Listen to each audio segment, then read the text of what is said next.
The O&E group done came and went. Grand opening, grand closing. Cyclops ended that, but you know what? The X-Men just can't rest. They got another issue going on, and it's a family issue. Got to be talking about X-Men number 11. What are we waiting on? Roll that intro, cuz. Yeah.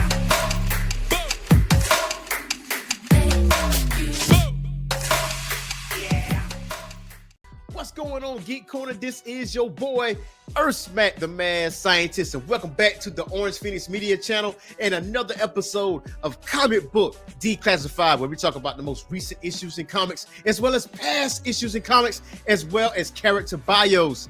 If you ask for it, do not forget to hit that like and subscribe button and that notification bell. That way you get notified on all of our content, whether it's live or recorded. Now, this is the Orange Phoenix Media channel, so we don't only cover comic books, we cover gaming news, anime content, as well as pro wrestling content. Oh my God! Wow! So go ahead and hit that like and subscribe button. But for now, we're going to jump into X-Men number 11. So X-Men number 11 is written by Jed McKay with anchor Sean Parsons, letterer Clayton Cowles, penciler Neto Diaz, colorist is First and Fuentes Sujo, cover artist Ryan Stegman, JP Mayer, and Marty Garcia, and various artists for variant covers. Go ahead and give those guys a shout out because they have outdone themselves, man. These covers are awesome, but the inside artwork, I am a big fan of it. Now, like I said in the intro, Cyclops did a grand opening, grand closing when it came down to the O&E group. And just like the X-Men, there's no rest period. There's always something going on. There's always something that leads into something else, which leads to a crash that happened at the Canada border. And it seems like this person or this being is on its way to Alaska, and that's where Cyclops and the X-Men come in. So now they are basically tracking this, and according to Cyclops, he said, well, have fun with explaining the finer points of maritime law to Kitty Pryde, because actually this is Kitty's ship. Kid Omega has Kitty's ship, and he's talking about, hey, I salvaged it, I didn't steal it, you know what I'm saying? It's maritime law. But listen, that's a conversation between Kid Omega and Kitty Pryde, and obviously Kitty might not be in such a talking mood, knowing full well that her ship was salvaged by Kid Omega, but that's neither here or there. What I do like, though, is the banter with Magic and Juggernaut. That's one of the highlights of these X-Men comics, because they are all about the smoke. Because they're asking, say, listen, hey, so what are we hitting? And Magic was like, and how hard? And Kane is like, listen, what do you mean how hard? There's only one answer, and it's as hard as you can. You're like, I'm experimenting with nuance, Kane. So at this point, they're like talking to each other like, listen, how are we going to hit this person that we're going after? Because listen, you're going to send us up. What you got to understand about this X-Men team, like this particular X-Men team is seriously OP, okay? You got a telepath that's Omega level. You got Juggernaut. You have Magic that can summon demons. You got Cyclops is one of the best leaders in not only X-Men, but Marvel in general. I mean, it's kind of a team that is hard to touch. You know what I'm saying? So jumping back into it, not to mention Temper that can handle both ice and fire. So basically he puts them on the front lines, and he actually states that, listen, who or whatever we're dealing with here, we don't want them getting to Merle. The town is already shaken up enough by O&E's visit earlier. We don't need them blaming us for bringing aliens to their doorstep. Magic, Quentin has to intercept course plotted. Now, he's actually right on that. Like, he just ironed out an issue with O&E. So right after this visit by O&E, you get this crash landing at the Canada border. So if anybody's gonna like stop this before it gets out of hand, it has to be them. So they track this rider, and this rider is on a speeder. And Scott goes on the intercom. He said, listen, unknown visitor, this is Cyclops, broadcasting from the Marauder across all known galactic languages via Shi'ar's universal translation. If you come looking for the X-Men, you found them.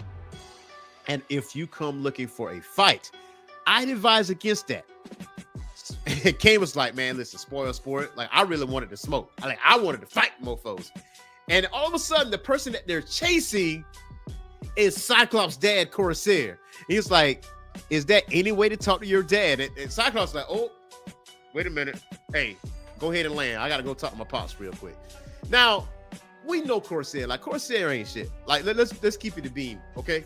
Like, Corsair has two sons. He has Havoc and he has Cyclops. I mean, as far as most notable, you know what I'm saying? Obviously, there's a third, but, you know, when it comes down to Corsair, the first two people that you think about is Cyclops and Havoc, more primarily Cyclops. And the first thing it says, Cyclops was like, yo, what's your angle?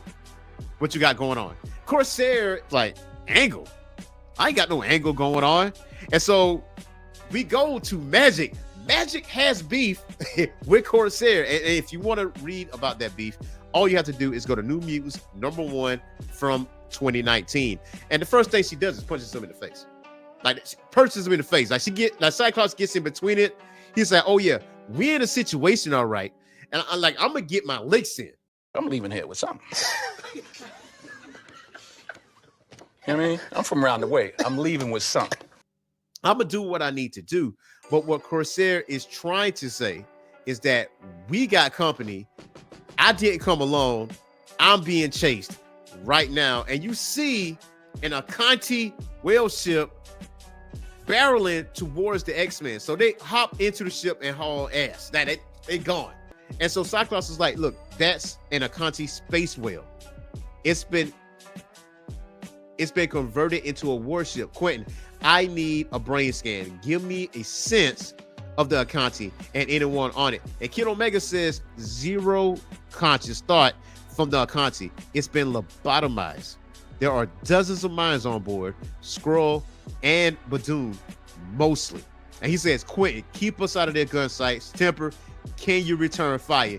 And Temper was like, hey, this is a small thing to a giant. All this snow around here, I can turn the fire.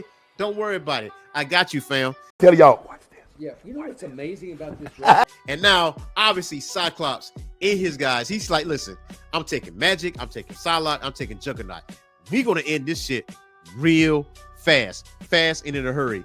So Corsair's like, Scott, you can't do that. You can't do that right now. He said, Scott, listen to me. Please, you can't. Cyclops like, look, I don't want to hear it from you. You brought down on us, putting my people in danger to get some bounty hunters off your own back. But Corsair seems very sincere in what he's trying to tell Scott, but Scott is not hearing any of that stuff because, I mean, come on, you got to think about it. The amount of times that, you know, Corsair and Scott have their run-ins or whatever, it's kind of hard to convince your own son what exactly is going on, especially if he knows your angle. Like when he says, what's your angle? Instead of, hey, Dad, where you been? That kind of lets you know the relationship that they have. So Cyclops goes and says, you will have to settle different summers. The X-Men, go raise hell. Like, I love this Cyclops, man. This Cyclops is about the smoke. I mean, Cyclops has always been about the smoke. But this Cyclops is just ready to just whoop ass, take names, and be done with it.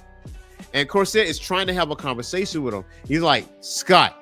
And Scott like, not now, Dad. He's like, listen to me. This is an entire mercenary battalion. They opened a Stargate to Earth. Do you know how much that costs? Billions of credits. Son, if she or hate me, but my bounty is only 2.5 million credits. The bounty hunters aren't after me. They said they were after Summers, Dad. He's like, I didn't come to you for help. He's like, no, son. I came to warn you. They are after you. Cyclops got a bounty on his head? Huh? What did he do? Like what exactly is going on? And see, I like where this is going because this takes the adjectiveless X-Men to space. But that's not all, though. Yes, Cyclops got a bounty on his head.